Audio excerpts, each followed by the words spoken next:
One more video to end the Canva for print on demand saga. So they apparently released a new or updated an old help page. I will link to it in the description, but I felt like I'd be doing a disservice to release my previous video on the Canva print on demand question, issue, whatever we're calling it, and not do a follow-up. So let's read specifically what they included in this help document under examples. All right, this time they get very specific, not using ambiguous language that's open for interpretation.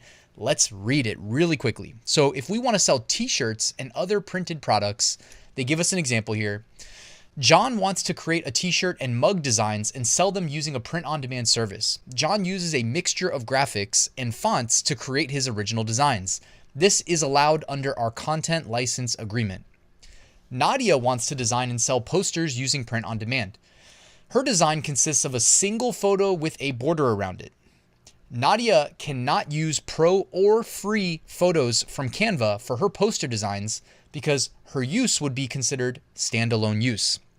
Nadia can use her own photos that she uploads to Canva to create these posters because she owns the copyright in her photos and can use them on a standalone basis.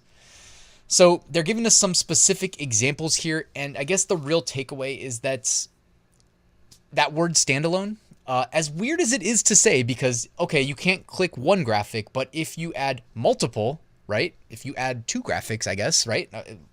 Two graphics is more than one. It's not standalone technically, right?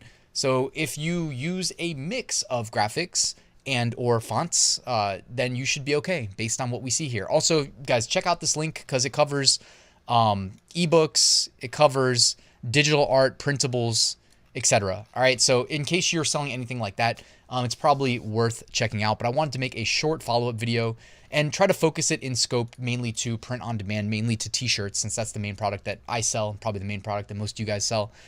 So we should be good to go with Canva, given that you follow the content license agreement that we were referencing in the previous video that was a little bit ambiguous, and now they are getting into more specific examples. I hope that helped.